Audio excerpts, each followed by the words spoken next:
So this is the first time I'm gonna react to this lady. She was like, "How I make money as a cozy self-employed artist." The big Q&A. So let's see. I am 22 years old, a self-employed artist, and I make at least $8,000 a month. Ow. Today I'm going to try something new. I'm going to be standing the whole video because my back really hurts.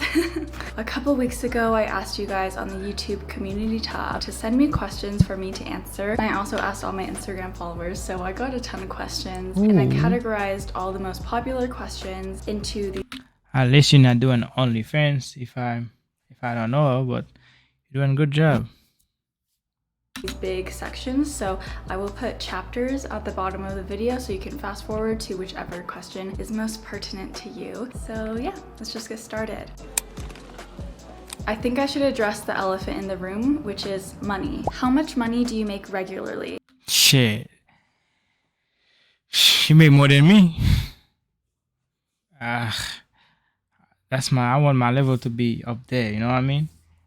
I've been thinking of starting an online shop in the future and was wondering how profitable it is. Understandably, there's a large stigma against being an artist. I got a ton of questions asking, how is this profitable? How are you making a living? Does your boyfriend support you? So many questions like that. And I just want to give a disclaimer that I'm no stranger to financial instability. I'm not a nepotism baby. I chose art because I knew I could feasibly do it on my own. And I think that sentiment... You go girl, talk your shit. You know, I like it. A girl who doing YouTube and not doing OnlyFans, that's the best move. Cause YouTube is hard to do. That's on God. I'm telling you. But if she's doing good, man. I'm telling you, she's doing very good. Sentiment is very uncommon to see portrayed in mainstream media. You see the starving artist, you see the romanticized artist, but you don't really see the artist that has a business mind. The artist that is super... Who's that cat? You hear the cat in the background? Meow, meow, meow, meow. Like, cat's so funny, man. I have a cat. Some days she like me, some days she don't like me. Like when you give her food, she's your best friend. When you don't give her no food, super smart when it comes to finance, and they're self-employed, they're entrepreneurs. I feel like artists aren't really given enough credit where it's due. So I guess I'm just saying this to preface that if you are thinking about having a small business or having an art business, you can definitely make a living wage out of it. It just takes a lot of work like anything in life. Since last August, I've been consistently making around $8,000 a month just from my online shop. And keep in mind, this is gross sales. So that's before all the taxes and the expenses of running a business. But in the fall, I started taking YouTube very seriously. So since October, I've been making at least $700. You see? That's what I'm trying to do too. Taking YouTube very seriously. The reason why I keep posting the reason why I keep posting like slow is because I'll be doing overtime and I really need it for the family, you know. But I'm really love doing YouTube, to be honest. It's just like sometimes I don't have time because I gotta pay the bill. I gotta help my family, so I gotta put YouTube to the other side and then do a lot of OT. That should be screw me up. So yeah, man, that's good. As a girl, if your boyfriend helping you, that's good. But you should help him too. Help each other. And so far so good. Your videos, I like it. In AdSense a month. Through Instagram Reels, I make around $150 a Wow.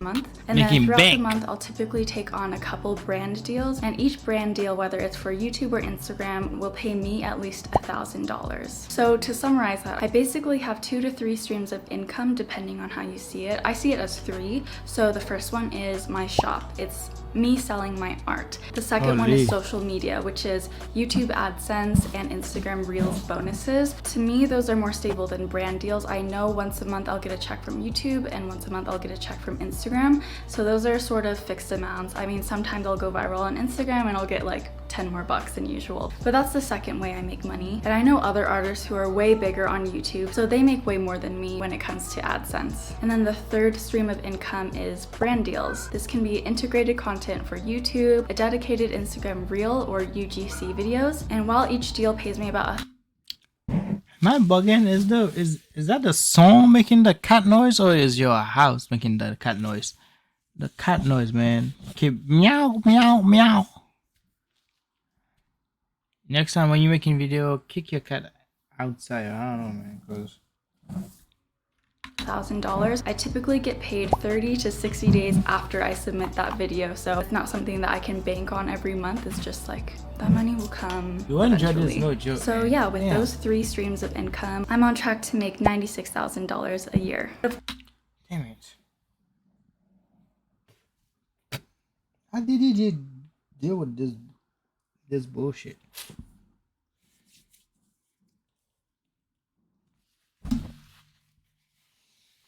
Damn, son. Everything. Should I? Oh my god.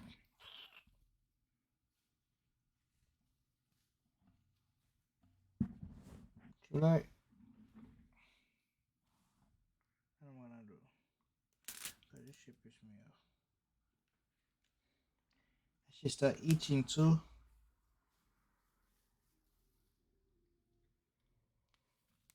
Motherfuckers.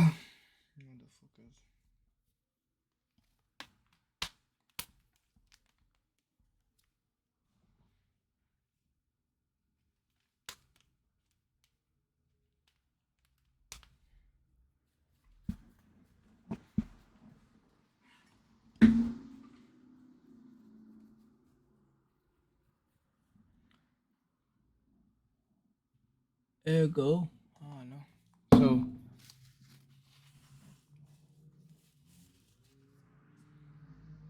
Of course, running your own business and being self-employed comes with expenses that a 9-to-5 just wouldn't have. Like I have to save a chunk for taxes, I have to pay for subscriptions like my shop website, my QuickBooks membership, my Epidemic Sound membership. Of course, there's all the supplies and materials I need to run my business, packaging supplies, clay, paint, a computer. I recently had to buy a new printer because my other printer broke down. Like all these things that I spend money on for the sake of my business. But at the end of the day, I'm still making a living wage with extra to help support my family, and I also have the freedom of being self-employed. Diversifying your revenue streams. I like that.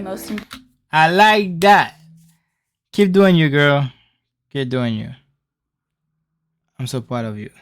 Important things that I've learned. It's the same idea as not putting all your eggs in one basket. So I'm not relying just on my shop. So if my shop were to have a really bad month, I could still pay for rent and food with my social media money and vice versa. I could focus more on revving up my physical shop and selling at markets and fairs and stuff like that. And if all else fails, I can always get a job. And with my self-employed experience, having a business, gaining over 100,000 followers across all platforms, I would still make a strong candidate for graphic design, marketing, etc.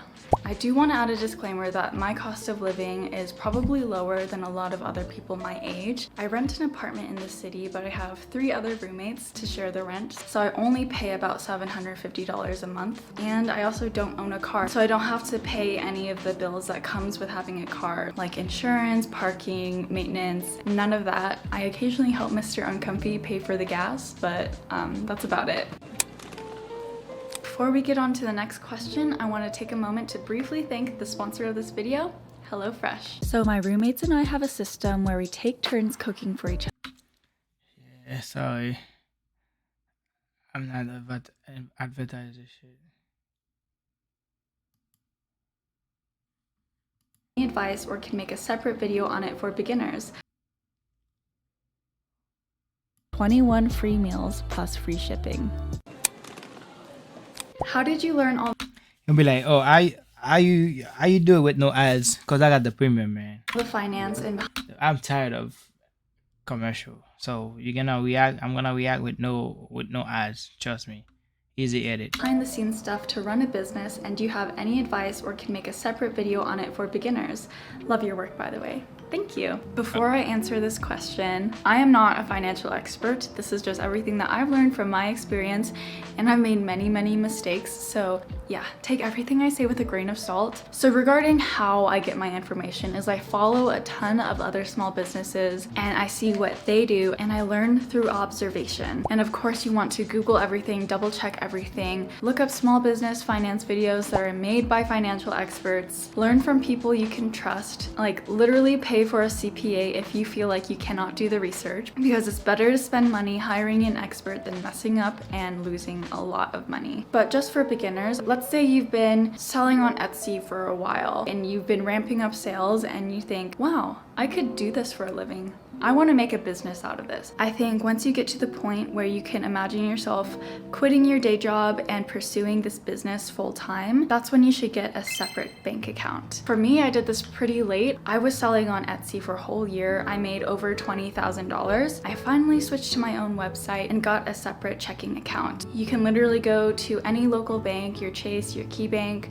I opened an online checking account through Novo just because it was like on NerdWallet's list of best checking accounts for small businesses, and from then on, every purchase I made for my small business, I charged it to that checking account and not my personal account. This makes things way easier for yourself when it comes to tax season, because on tax forms there will be sections where you can put in all the expenses that you had, all the things that you spent money for your business, and so much easier looking at your business checking account rather than your personal. Regarding She's smart. She's smart. She's smart. I know this part. She's smart. Like once you have a business, you can do it. You can do it too. So you can get so you don't get taxed a lot. So you can get tax in return. And if you have a LLC, you can put your business. You can put your tax money to LLC. Like example, if you make it right now, right? I'm making money on YouTube and stuff, and then this is a business for me, and then I'm renting the house. I'm just gonna put the LLC. You know what I'm talking about? And then so they can know I my house is my living, is my office. So I know what she it, and they will probably take off like less taxes from your card. Ah, less taxes from your for your tax return. So I know that part. It's like a business thing. expenses, a lot of people like to keep receipts. I'm not the type of person to keep receipts. I'm the type of person to chuck them in my pocket. So that's why it's extremely important for me to keep everything in my business banking account so I can categorize them. I use the Intuit QuickBooks Self-Employed app. You can categorize expenses based on the different categories there are on your tax forms. So that way when you file your tax return, you can get some of your money back through deductibles. Now looking a little more into taxes, I think all beginners should start with Etsy just because they provide you with the form. They give you a 1099 form at the end of each tax year, and it's the same form that all contractors get. Like if you do DoorDash or Uber Eats, they'll provide you with a 10. I understand that, but I cannot do it because I do investment and stuff. It's a lot of paperwork I gotta do, so I have a person to do it for me. Like it's crazy. I have the whole page investment. Like it's unbelievable. 99 to file your taxes because technically you're a contractor for them. Same thing with Patreon and Hey, I make so much money from doing OT. I think I'm gonna owe the government. That's why I buy the nice PC. So I need it and I need to grind. I don't wanna go to school, so that's what I wanna do. YouTube, I think. But let's say you want to forego Etsy because they take a huge cut of your money and you just want to go straight to Shopify or Squarespace. That is your own shop, so you have to file your own taxes. And that is why being diligent about keeping track of your expenses is super crucial. If you're way more diligent about it, then it'll be way easier for you. To file my taxes, I use Free Tax USA. They do a free federal income tax return, and it's $15 to file for your state tax return. I just realized if you're not in the US, all this tax stuff does not make any sense. I think I'm gonna move on from that. I did file for an LLC because I just wanted Uncomfy to be separate from me if something bad were to happen. And each state has different rules for that. Like when I filed for my LLC, I also filed for a Colorado sales tax license. So it's just things like that that you really have to Google what are the requirements for your state or the country that you live in. I know this section may have been super confusing, and anything around money can sort of be anxiety inducing. So I just really want to end with this. Taxes and getting certain licenses to sell in your state, everything that comes with being self-employed. It's confusing, but you'll get used to it. So yeah, don't let taxes stress you out. I think that was all the questions relating to money. So now we're gonna go on to the next topic. I'd like to know if you could explain how you got started, what really compelled you to begin your own business. I have the worst time with inertia, and I'd like to know how you overcame that, especially since you are a self-confessed nervous personality. Yes, I'm pretty uncomfy. Like, this whole filming experience is very uncomfortable for me still. I guess it all has to do with my background and my experiences with having a regular job. I started working since I was 15 years old. My first job was at a baseball stadium, and I worked at a berry kebab stand. My job was to stick strawberries and bananas on sticks and drizzle them with chocolate and to sell them to drunk people at a baseball game. My second job after that was a hostess at Zoe's Kitchen. What? And then I worked as a cashier at my parents' business. They had a nail supply store. I also worked as a server. And that same year was also my first year of college, so I was working a work-study job on campus. I worked at a Center of Identity Inclusion, basically helping run events for POC on campus, designing posters for it. Then I had my first job as a designer. I worked at an interdisciplinary design center on campus. I was basically a UX UI designer working with engineering students to make these community projects. Yeah, I feel sleepy. What the fuck? While I was reacting, I feel like kind of sleepy. What the hell is going on? Alright, this is what happened, guys. I went to do overtime, right? And then boom, I know you don't care, but anyway, I still gonna tell you anyway. Boom, so everybody taking 2 hour break, and they want me to take an hour 30 minutes. Like what? I said no. I said if you don't give me 2 hour breaks, I'm going home. It's like a threat or something, but I don't care.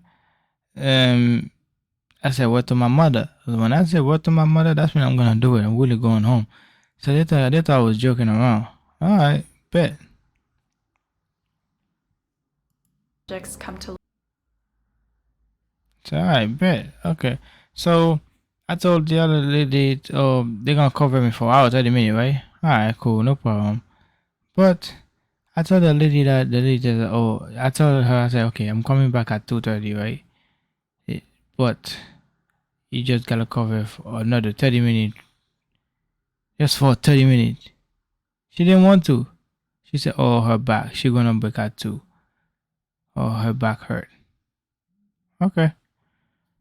So when I'm being nice, they want me to be nice so they can run down on me. Alright. So I was like I give them 0.01% to be nice with them. That's why you can't be nice with nobody, man. Now I'm home. Now I'm grinding still. I'm not sleeping. I'm still grinding. Why that shit can go down?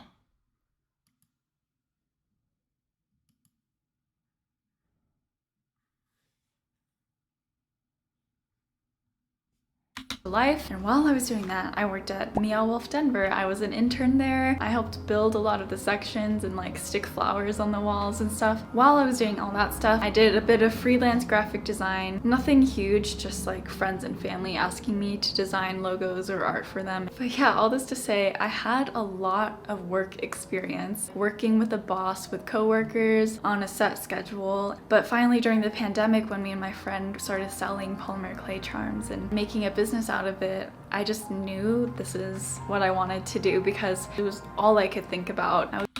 Good for you, man. I'm really proud of you. Let me see. We got 21 minutes. Shit. Hold up. So the next one, I'm back on how to get started, how to deal with pressure, print my day, film setup. Fun question. I don't know why it's just one of my film setup. Can you show a behind the scenes of how you vlog and get the great detailed shots? Sure. This is my vlogging setup. I use the Amazon Basics tripod.